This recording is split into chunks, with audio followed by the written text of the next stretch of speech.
Welcome to Finding Your Balance, a mental health podcast. My name is Tiffani Fritzsche. I'm a licensed mental health counselor. I'm joined with my friend Kirk Fasshauer, a licensed clinical social worker. Hello. If this is your first time joining us, welcome. We are jumping back into our topic of getting started in therapy. Our last episode, we talked about what does it look like to make those first steps into therapy, and today we'll be going deeper into that conversation. So, Kirk, you've decided that you want to get started in therapy. Right. How do you go about finding the right fit for a therapist? Because every person is different and every therapist is a little bit different. So, people have said this before, and it's true with doctors, other doctors as well, is shop around. Mm-hmm. Again, last session I talked about, don't settle on that one unless it feels really good. If it feels really good, then stay with it. But if it's not feeling right, move on to the next one. Well, and when you've made a connection with someone. I Absolutely. think part of the therapy process, what you've talked before in the last episode, is feeling vulnerable and comfortable to really open up and share. And if you walk into a room and you feel intimidated or you feel judged or you feel like it's not the right fit, it's probably very telling about how that therapeutic process is going to go. Because if you're already feeling very, hesitant to share, right, maybe you're not going to open up. And if you're not willing to open up in therapy, you might not get the most out of it. Correct. Because it's a partnership. It's where you're doing a lot of exploration with somebody who can help kind of guide that process. Right. And that's really what therapy is about. It's not about advice giving, like we said in our last session. So, you want to explore, you want to shop around. If it fits, great. You want to also ask people about their style or get an idea of what their style for therapy is, because you may be asked a lot of questions that bring you in and make you feel good about coming to therapy and what you hope to achieve, and really sets that comfort level. That's really a lot of what that first session is about, is setting the tone for the rest of your time together.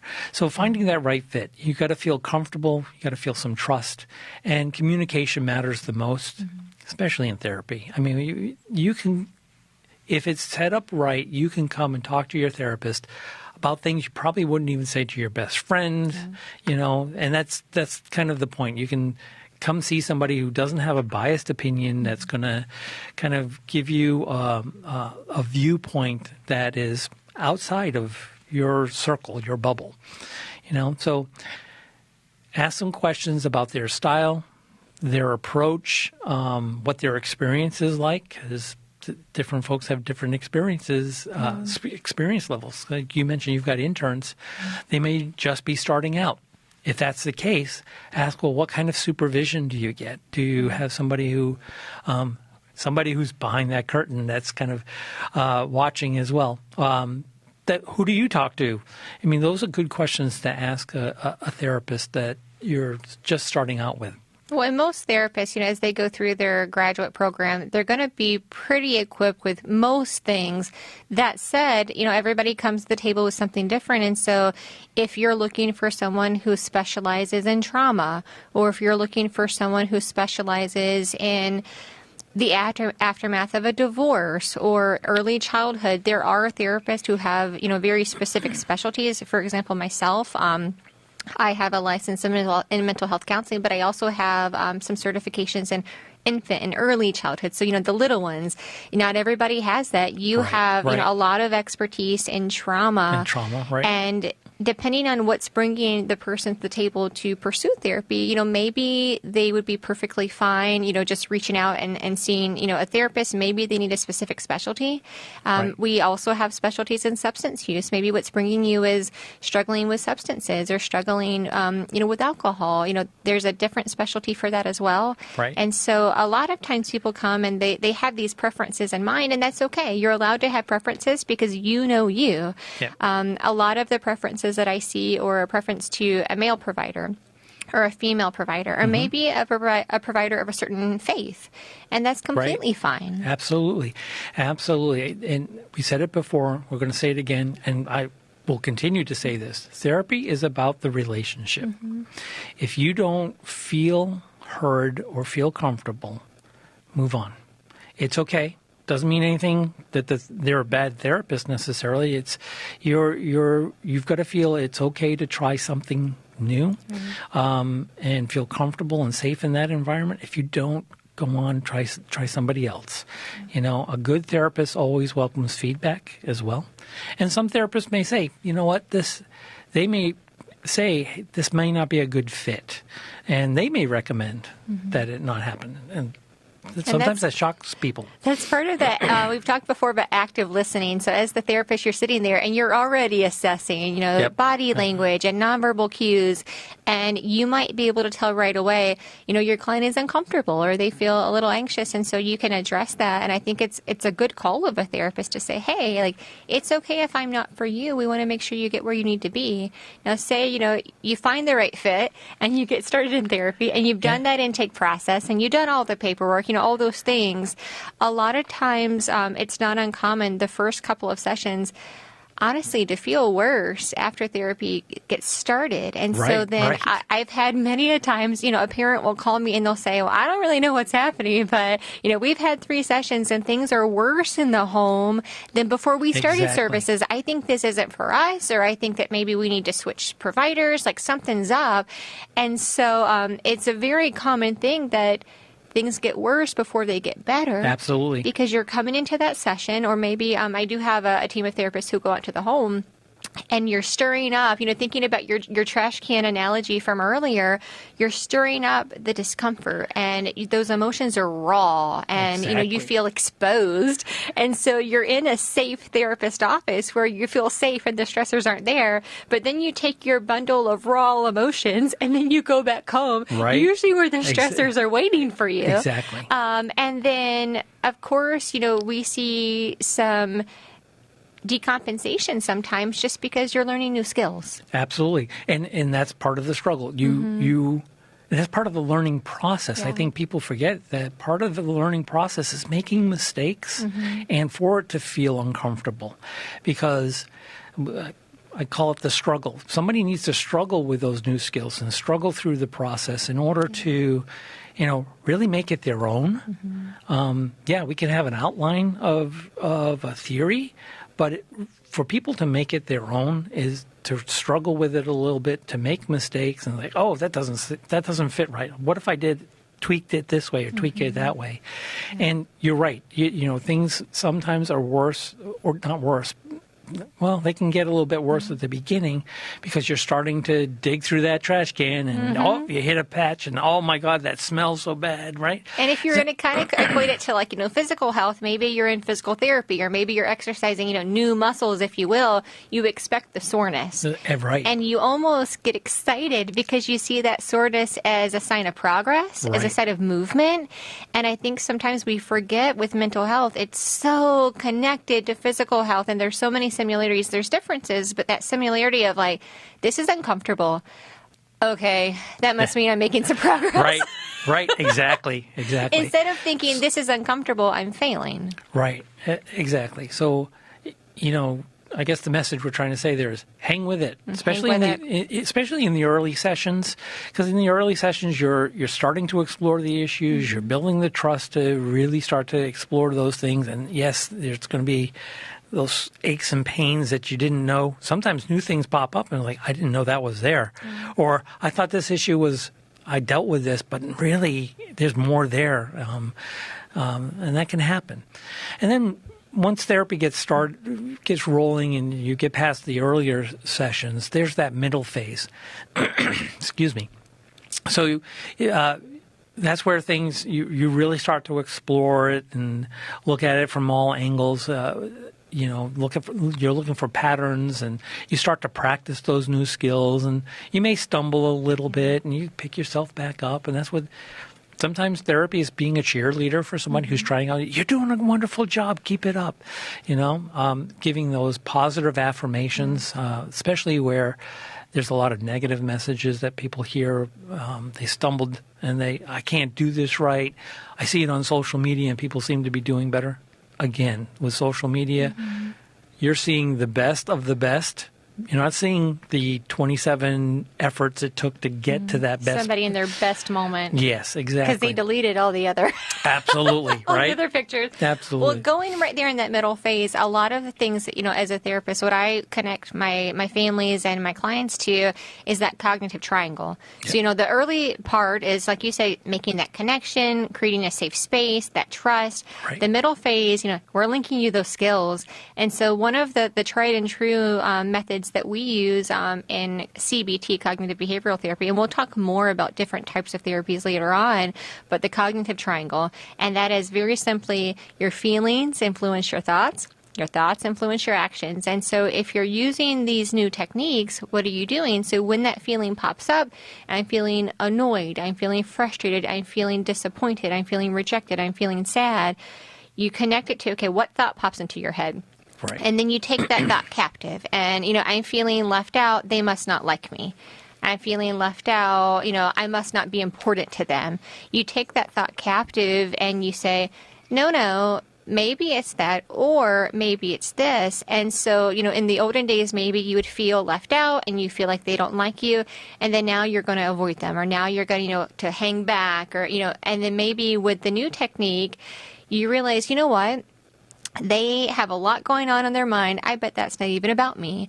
Or, what, that was kind of odd. I'm going to just check in and say, hey, is everything okay between us? But taking that thought captive and not allowing that feeling to continue to influence negative thoughts. And I know we've talked before about ants, automatic negative thoughts. Right. And so eventually what you'll find, instead of that first thought that pops into your mind automatically being negative, you start to notice a change. Correct. But those changes take some time, and I think that it's so important. Therapists give us a framework or some kind of skill, some structure to where when those feelings and those thoughts pop up, we have something that we can do in that moment to redirect our thinking and to teach those your brain new pathways and new skills.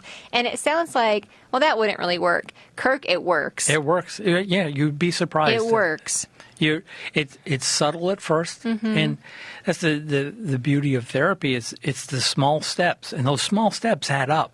I use an analogy in some problem-solving teaching that I do, that people get so overwhelmed with their problems, they see it as the Mount Everest of all their problems, and they can't ever get to the top of that mountain to get control over it. And I like to tell people, well, people do get to the top of Mount Everest, but it doesn't take a day. It takes a lot of time, and it's small steps. You climb a little bit, you stop, you acclimate, you adjust, and then you climb a little bit more, and you acclimate, and you adjust, and you climb a little bit more, right? Yeah. And you do all these little steps to get to this big, huge mountain. And sometimes you need a guide. That's when I throw in, you can get a therapist, a guide, you get it. And so it takes effort, and sometimes you can't do it alone. Yeah. Some people can, but not everybody. So, get that help, get the guidance. In the middle phase, really, sometimes you can find yourself kind of lost. Maybe even the therapist gets lost in that process a little bit. It's good that if your earlier sessions are involved in focusing in on what are the goals, what are the objectives we're trying to achieve in our meeting together, because this is a professional, get together. How do we, what is it that we want to work on? And so if you find yourself in that maintenance phase of working on stuff and practicing those new skills, and you're kind of like, I'm not really sure where we're going with things, you kind of plateau a little bit in the middle sessions, it's always good to reflect back on that treatment plan. That whether you're in private therapy or you're doing stuff in community mental health, there's always a treatment plan of some type. Those treatment plans are important to guide you where we're going in these sessions. And then as you start to see, okay, it's also good, that treatment plan is good to go, oh, I did that, I've done that. Look how much growth you've had. And it may not seem apparent right away, but when you start to go do a review, there it is. It is pretty concrete. And it's like, wow, we did achieve a lot. And that's where the later sessions you start to wind down, you start to consolidate some of the growth that you've achieved. You look at those wins and things like this, and that's the opportunity for therapists to work with individuals on transitioning and being on their own and preparing for independence. Lots of times in that termination phase of sessions, people are like, well, I'm done. Bye. And it's funny. That's a lot of what happens in people's lives is we don't know why it ends. There isn't that smooth transition. It's a healthy way to transition in life and to move on. You gradually move down. You titrate down the sessions so that it's gradual over time. And I know in the early days of therapy, when I was doing more one-on-one kind of work, it was you prepare that person. We only have 3 more sessions left. So they can start to prepare for the wind down as well. It doesn't come as a surprise. And it shouldn't really be a surprise. It should really feel comfortable. It's like, oh, yeah, it's kind of time. Yeah, it's time. But remember, therapy is not it's not a sprint. It's a marathon. It's something that's going to take a time, little steps at a time, and you're slowly going to get to your goals and your goals that you've set out in those first few sessions. And, it can be tough at times, and it's part of the normal process. It's part of growth. I think when I look back at that final stage, a lot of times what I'm looking at is the level of resilience that has grown in that client, right? And then I see the resilience typically strengthens a lot. The other thing that I hope that I see that we aim towards is strengthening the act of not reacting so much to things that happen. Something can go wrong in your day, and I've been there before where something happens like, if I let it, this could ruin my whole day. If I let this situation kind of take power, man, like the day is gone. And then in that moment you decide, no, I'm resilient. Right. I have got coping skills. Maybe I spilled coffee all over my shirt. Maybe, I blew it in that meeting. Maybe, whatever happened, it happened and it's done and I can't change it. And what's next? And so using those coping skills and instead of reacting, responding to the situation with those gained skills that maybe I didn't have before. That's my goal a lot of times for my clients, where you can have something, go wrong, because just because you've gone through therapy, you are not guaranteed for the rest of your life for everything to be fine. Things are going to happen. But how are you different in this season? You have new skills. And so when they do happen, are you able to find that new balance? Are you able to regulate your emotions? Or does something happen and it throws you a curveball? And maybe you find yourself in need of therapy again. That's fine. Right. Exactly.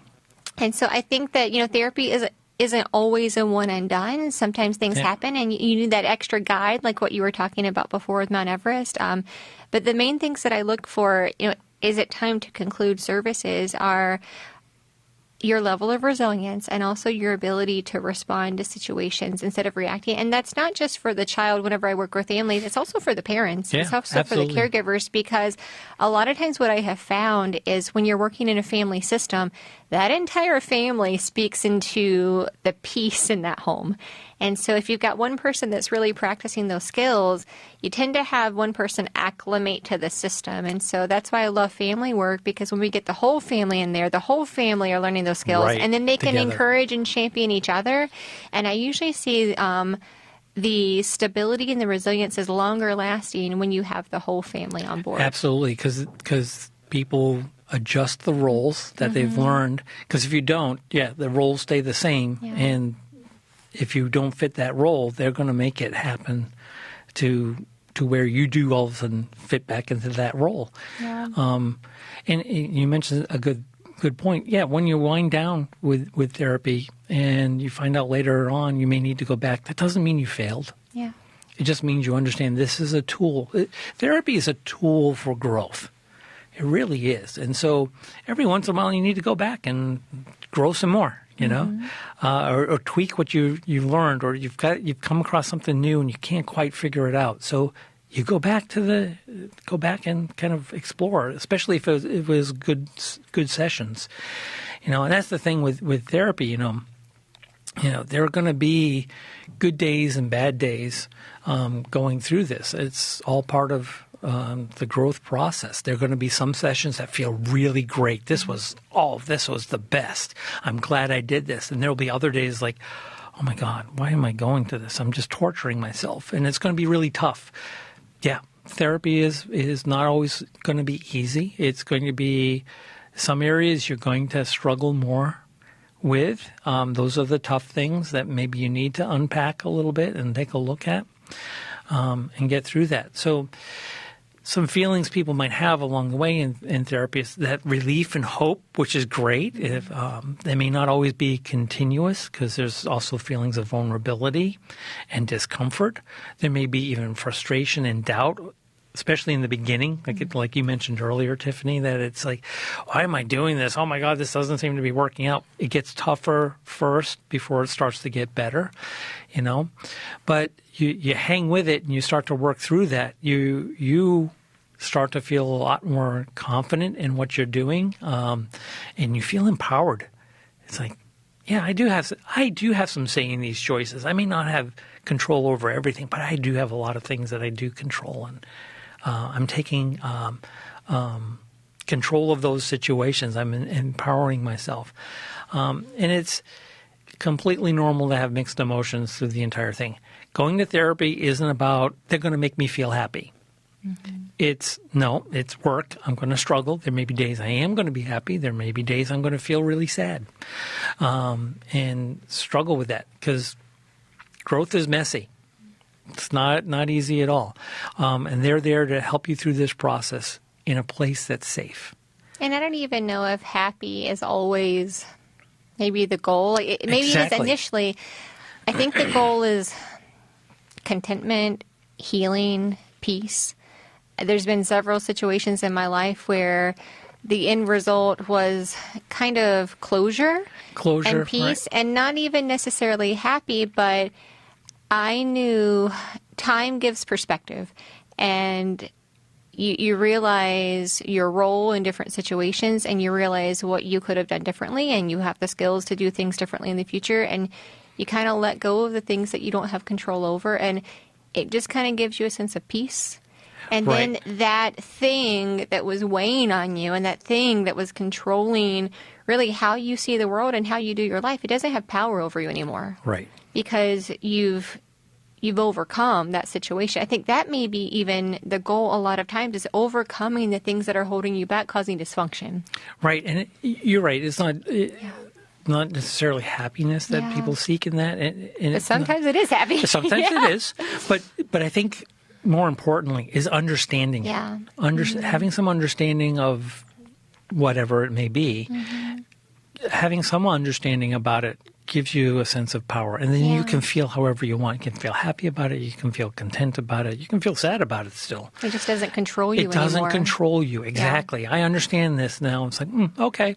And then be able to regulate how you feel. Don't let the emotions run the show. That's where we get a lot of reactivity is when we're emotional versus being responsive, which is much more in the rational side of the brain. That's really what it is, like getting your power back. I say that to little ones all the time, like, okay, let's talk about how, so-and-so made you angry and you did this and you gave them all your power in that reaction. Exactly. And so it's learning how to not be reactive and to gain back your power in situations that sometimes are unsteady. That's a good perspective. Yeah, it really is. So how do you get the most out of therapy? I mean, really what you want to do is be honest, even when it's hard. I mean, that's the safest place you can go to really be honest. And really, we should be honest with our doctors when we're going for physical health, too. We should. But we're not. We tend to minimize stuff so that we don't look it's not as bad as all that. We need to be honest, all right, and be honest and open. Good. There's homework with therapy. You're going to learn and practice skills in the session, and then in between those sessions, you got to do some stuff. It isn't just going to magically happen. So practice those skills that you've learned, and then give feedback on what's working and what's not working. It's like, you know what, I tried that. I don't think it's really working. It's like, okay, let's take a look at it. Maybe we need to fine tune it and stuff like that. Again, it's a partnership. Well, and that's why it's helpful to remember your therapist doesn't always know you intricately like you know yourself. And so if the therapist recommends, for example, journaling, maybe journaling is your thing. Maybe it's not. Maybe it's not. I get stressed out when I journal. It's like, okay, well, we don't want to stress you out, but maybe you do need to push it a little bit and do stress yourself out. But again, they may give you something that's not your thing. So, and that's where it's your job to advocate and say, yeah, I tried that and it didn't work, or I don't think it's going to work, but I'll try it. But like you said earlier with, therapy, sometimes the level of frequency, if you're going to a therapist once a month and you're not going home and practicing those skills, you can't expect the results. Right. And exactly. so you really want to make sure if this is a priority for you and you want to see the most out of your therapy, then do the work outside of it, because that, I think, the repetition and the practice is where you're really going to see those results. Absolutely. And be patient. Be patient with the process. It's a process. And again, it is a marathon, not the sprint. Because some people think, well, I should be better by now. It's like, who's keeping time here? What do you need? What do we need to look at if we need to go faster with something, or what is it we're missing that you feel you need to rush through something? It takes time. Yeah. It takes time. So be kind with yourself. So that's how you get the most out of therapy. Really, again, it's the partnership. It's you working in an open and active way in the whole process, not just sitting back and saying, well, you got the degree, you tell me. Yeah. That's not how it works, It's a team effort. So bring your lived experience, because sometimes we're doing therapy with people who have more life experience than we do. It's like, let's learn together. Tell me more about this and what you struggled with. We bring the tools to help you build that. So that's that's how to get the most out of therapy, and really, understanding that if you start to see yourself creating more self-awareness, you're better at handling stress, you start to have improved relationships and outlining those expectations of what you want in those relationships, and feeling more confident and hopeful. Those are signs that therapy is actually working. If things are uncomfortable, you're feeling kind of stuck, it's not moving forward, provide that feedback to the therapist. That's when you really need to talk to them about that. So, again, we encourage you to, if you feel like you need to involve a therapist, get them involved. And there are options out there. Explore those options. So I think that wraps up our talk on what to expect in therapy. I'm sure we could talk more and more about this, and we probably will as time goes on. But thank you for joining us for this session of Finding Your Balance.